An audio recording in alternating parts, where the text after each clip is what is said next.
한 청년이 있었습니다.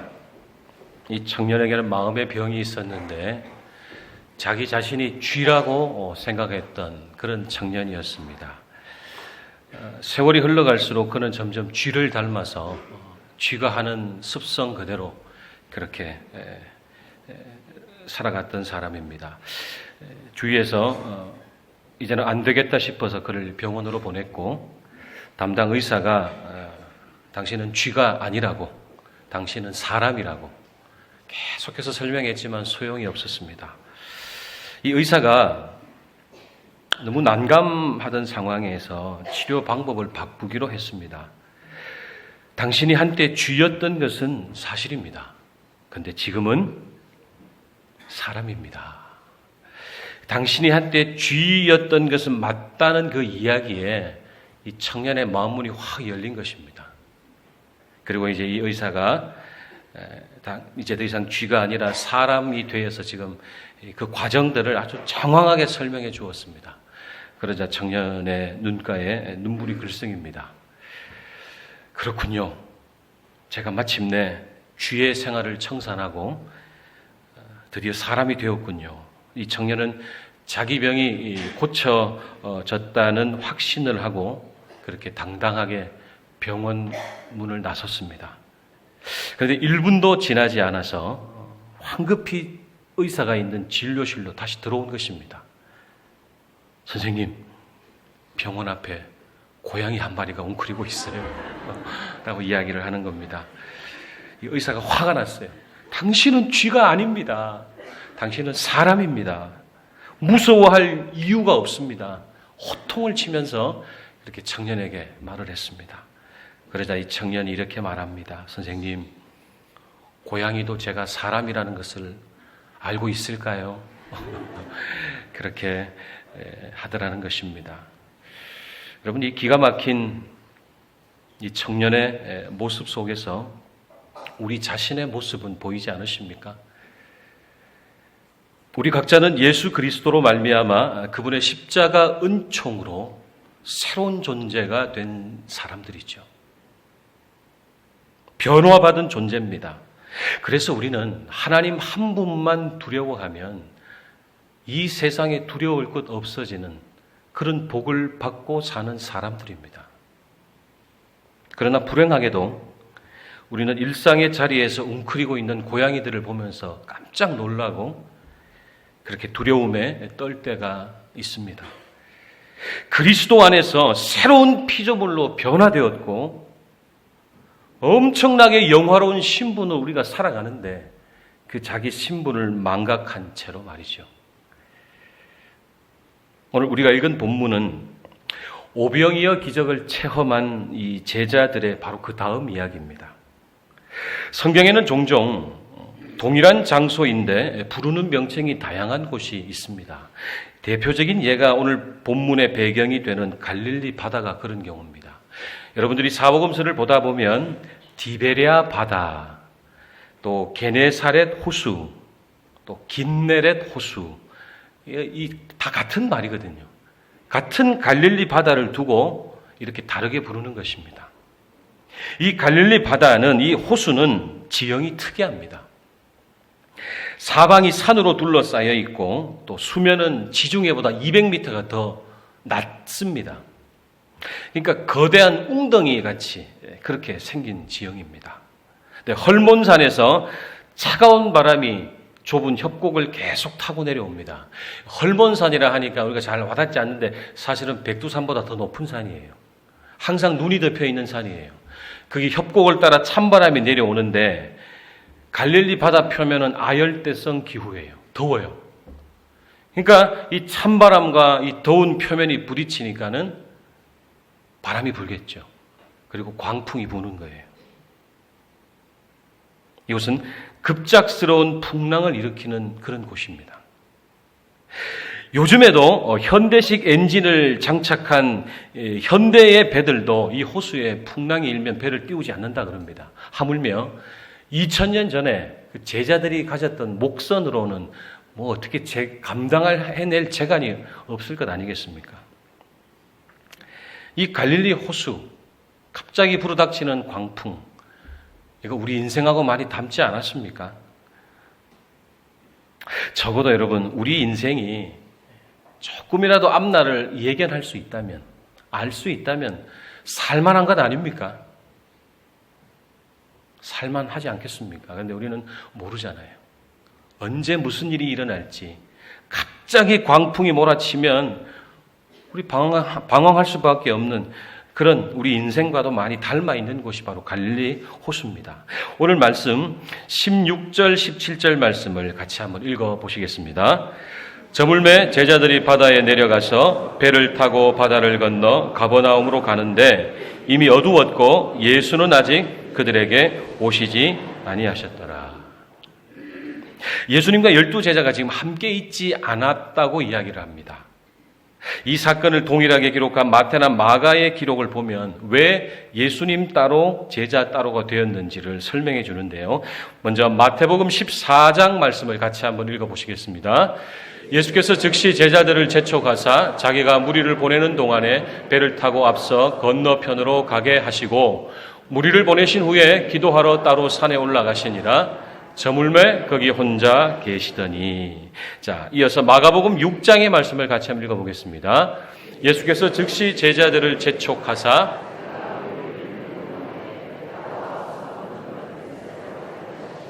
무리를 작별하신 후에 기도하러 산으로 가시니라. 마태나 마가복음 동일하게 예수님이 제자들을 재촉하셨다라는 이야기가 나옵니다. 빨리 가라고 이야기를 하셨다는 거죠. 오병이어 기적 사건으로 인해서 그곳에 있었던 수많은 군중이 열광했습니다. 제 평생에 그런 경험 해봤으면 얼마나 좋았을까요? 정말 황홀했을 겁니다. 계속 떡과 물고기가 생겨나는 현상. 아주 열광하면서 예수님을 놓아주지를 못하는 것입니다. 요한은 이 광경을 무리들이 예수님을 임금으로 삼으려고 했다 이렇게 표현합니다마는, 자, 근데 예수님은 그 즉시로 군중에서 빠져나와서 몸을 숨기셨고 제자들 보고는 먼저 배 타고 가라, 가버나움에서 만나자 이렇게 하신 것이죠. 이렇게 된 상황은, 이렇게 예수님 따로 제자들 따로의 상황이 된 것은 그냥 상황에 떠밀려서 어쩔 수 없이 하신 행동이라기보다는 예수님의 의도된 행동이라는 것, 저는 묵상하면서 그렇게 깊이 와닿았습니다. 우리가 사복음서를 보면서 알게 되는 것 한 가지는 예수님의 그 갑작스러운 행동 하나하나에도 보석 같은 그 제자들을 위한 가르침들이 숨겨져 있기 때문에 그렇습니다. 오늘은 두 가지만 생각해 보도록 하겠습니다. 먼저 우리 18절 말씀을 같이 읽어 보겠습니다. 큰 바람이 불어 파도가 일어나더라. 저는 말씀을 묵상하면서 홀로 기도하시며 시간을 보내시던 예수님이 제자들이 새벽에 풍랑 만날 것을 미리 아셨다는 생각이 듭니다. 의도적으로 지금 때를 기다리시고 계시다가 이제 새벽이 되어서 무리로 걸어오시는 그 예수님의 어떤 의도된 스케줄이었다라는 생각이 듭니다. 바로 그날 제자 훈련의 1교시 수업 내용이라고 하면 바로 오병이어의 기적이겠죠. 오병이어가 얼마나 대단한 기적입니까? 1교시 수업이 끝난 다음에 잠시 휴식 시간 뒤에 이제 2교시. 2교시는 어찌 보면은 우리 예전 추억에 있는 야간 수업, 야자라고 그러죠. 야간 수업이었는지도 모르겠습니다. 그렇게 그 야간 수업을 준비하시는 예수님의 모습이 상상이 됩니다. 예수님이 공생의 기간에 많은 이적을 행하신 이유는 다른 데 있지 않아요.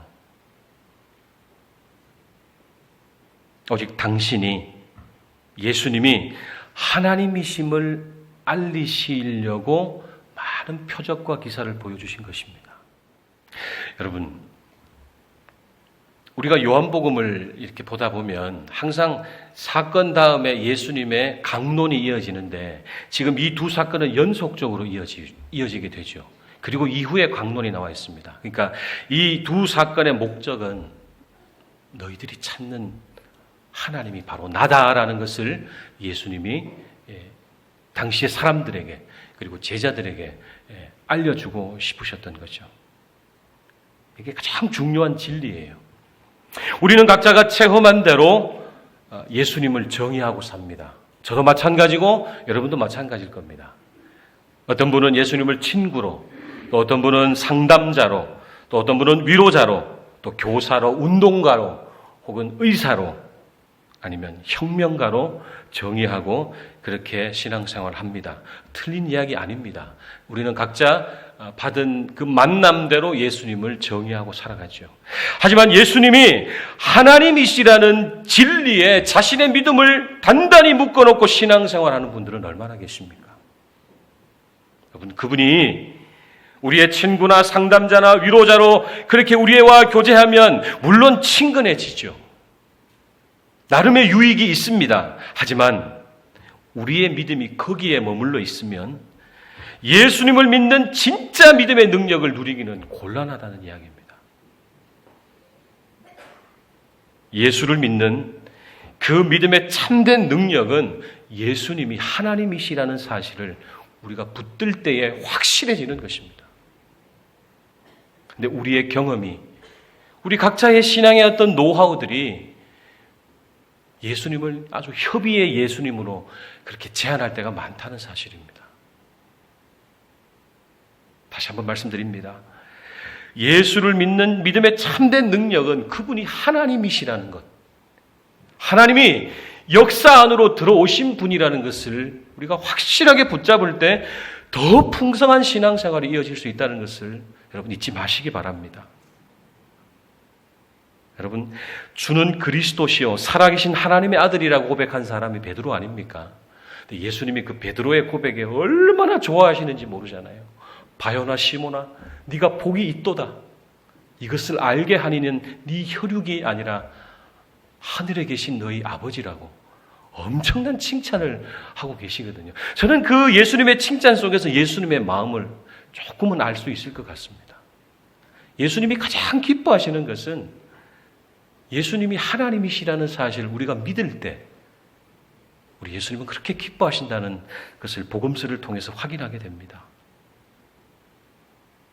사랑하는 여러분, 나를 위해서 목숨까지 내놓으신, 그렇게 나를 사랑하시는 그분이 전지전능하신 하나님이라는 사실, 우리가 그거 꽉 붙잡고 있다면 우리 안에 어떻게 두려움이 자리 잡고 있겠습니까?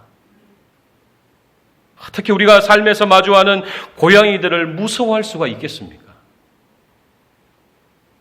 참 믿음은 예수님이 누구이신지를 정확하게 아는 믿음인 줄로 믿습니다. 바라기는 예수님이 누구이신지 분명한 신앙 고백이 저와 여러분 안에 견고하게 자리 잡으시게 되기를 축복합니다. 여러분 꼭 기억하세요. 예수님은 하나님이십니다. 두 번째 교훈은 19절 말씀 같이 읽어보시겠습니다.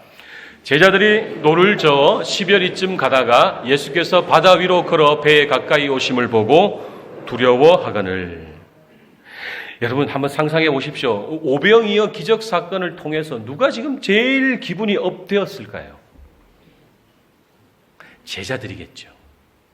이야, 이제 저분이 뭔가 하시기는 하실 모양이다.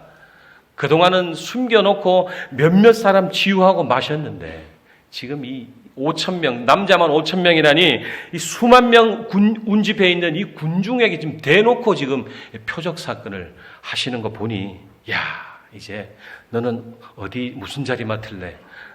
나는 이거 할 거야. 굉장히 흥분되고 열광했던 사람들이 제자들일 것입니다.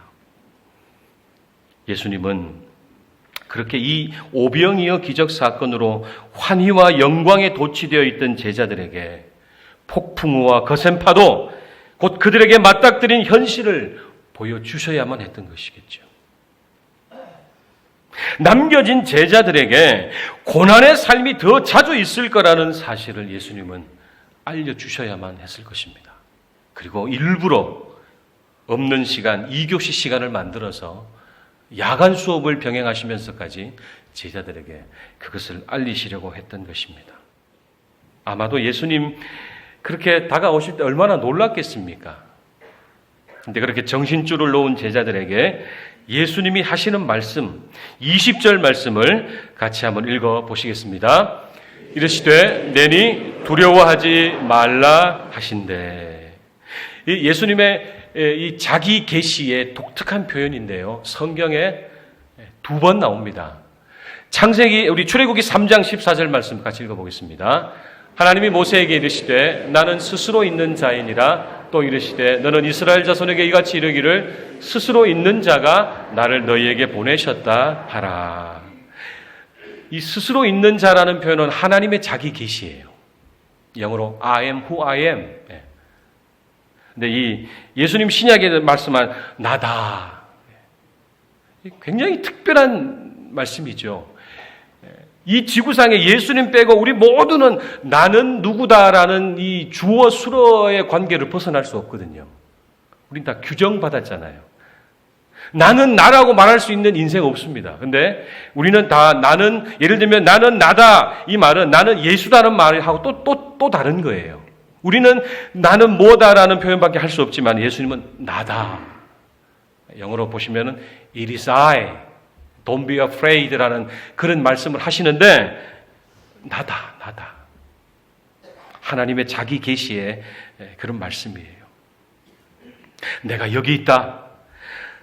나를 붙들고 나에게 도움을 청하라. 이 힌트를 예수님이 주셨어요. 근데 지금 정신줄을 놓은 제자들은 예수님이 원하시는 그 답을 말씀드리지 못하고 있어요. 여러분, 믿음이 크다는 것이 무엇이겠습니까? 저는 늘 고민하고 삽니다. 큰 믿음이 무엇일까? 큰 믿음이란 내 힘으로는 안 된다는 것을 정말 온 몸이 인정하는 믿음 아니겠습니까? 큰 믿음이란 예수님이 언제나 나와 함께하고 계시고 그것을 느끼고 그리고 그것으로 인해 평안을 누리고 자신의 일을 차근차근 해나가는 사람이 큰 믿음의 사람 아니겠습니까? 나다. 두려워 마라. 네, 주님. 그것을 인정할 수 있는 믿음이 큰 믿음 아니겠습니까? 근데 아마도 저와 여러분 상당수의 분들은 이 제자들처럼 혼비백산해서 도망갈지도 모르겠습니다. 나다. 두려워 마라. 여러분, 목사라고 뭐 별 수 있습니까? 당장 5분 뒤의 일도 몰라서 그렇게 무지하고 연약하게 믿음 없이 살아가는 존재가 목사인데요.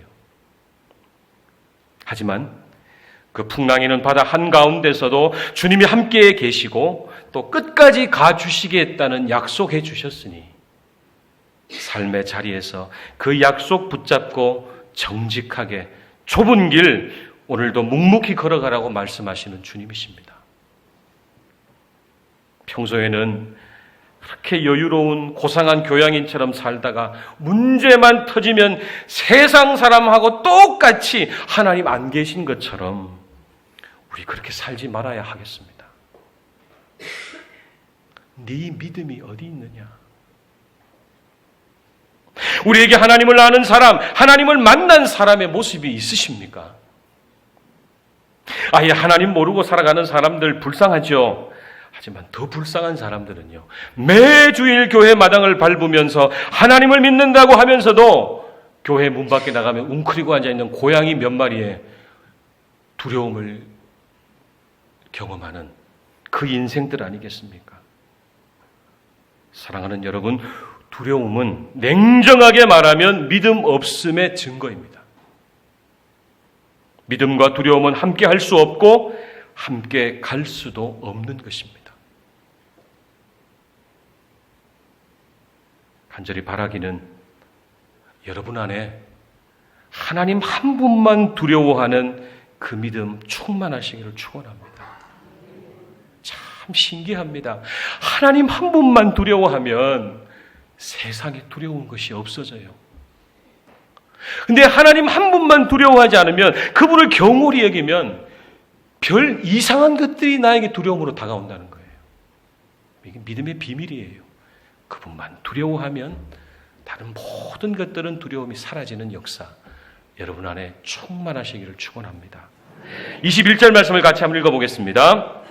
이에 기뻐서 배로 영접하니 배는 곧 그들이 가려던 땅에 이르렀더라. 제자들이 예수님을 자기들 배 안으로 이제 정신이 돌아온 거죠. 아, 예수님이구나. 그리고 배 안으로 영접하자 배는 어느새 그들이 가려던 곳 가버나움으로 닿았다. 이렇게 기록합니다. 사랑하는 성도 여러분, 요즘 삶이 어떠십니까? 힘드신 분 많이 계시는 줄 압니다. 우리 승리교회 교우들 중에는 정말 힘겨워하는 분들이 많이 계십니다. 우리가 다 그냥 잘 차려입고 이렇게 숨기고 예배당이 있으니까 모르지. 다 상처가 많고 아프고 곤란한 문제들 때문에 눈물을 흘리는 사람들이 참 많이 계십니다. 가장은 가장대로, 주부는 주부대로, 어르신들은 어르신들대로, 청년들은 청년들대로, 우리 어린이들은 어린이들대로. 물론 우리가 가난한 저 빈곤국들 생각하면 우리 너무 풍성하게 사는 건 맞아요. 그러나 각 세대에 많이 경험할 수 있는 그런 풍랑을 우리가 다 경험하고 살아가는 하루하루입니다. 하지만 사랑하는 여러분, 오늘 주님의 이 음성 꼭 기억하십시오. 나다, 두려워 마라. 그렇게 주님 모시고 우리 각자의 배 안으로 주님을 늘 영접하고 두려워하지 말라라는, 내가 너와 함께하고 있다라는 그 음성 우리가 꼭 쥐고 살다 보면, 하루하루 버티다 보면 소망의 항구에 우리 모두가 안전하게 이를 줄로 믿습니다. 아침에 잠에서 일어나시면 오늘은 어떻게 보내나 그러지 마시고, 오늘도 예수님이 나와 함께 하신다, 그렇게 고백하고 일어나시기를 축복합니다. 약속하시면 말씀을 맺겠습니다. 어떻게 사나, 그 인간 어떻게 만나나 그러지 마시고, 오늘도 주님이 나와 함께 하신다. 나다, 두려워 마라. 내가 너와 함께 하고 있다. 그 음성 날마다 들으셔서 우리의 남은 생애가 좀 더 풍성하고 어려움 중에도 우리의 믿음은 더 깊어지시는 그런 믿음 생활 되시기를 축복합니다. 이제 여러분, 주일을 이제 우리 예배 마치면 또 우리는 각자 타고 온 배들이 있지 않습니까? 예? 걸어오신 배 없는 사람 없어요. 우리 다 배를 하나씩 갖고 있어요. 지금 잠시 교회 와서 이제 영산고의 호수공원에 지금 배를 묶어놨잖아요. 그죠? 이제 우리 또 배 그 끈 풀어가지고 항해하러 나가야 돼요. 아무도 항구에 남아 있을 수 없어요. 주님이 다 내보내십니다. 다 내쫓으십니다. 세상에 나가라고. 네. 자, 그 배 타시고 아마 풍랑이 일지도 모르겠습니다. 아니, 풍랑이 일 거예요. 근데 그럼에도 이번 주간 펼쳐지는 이 항해에 우리 주님과 동행하시며 승리하시기를 간절히 축원합니다.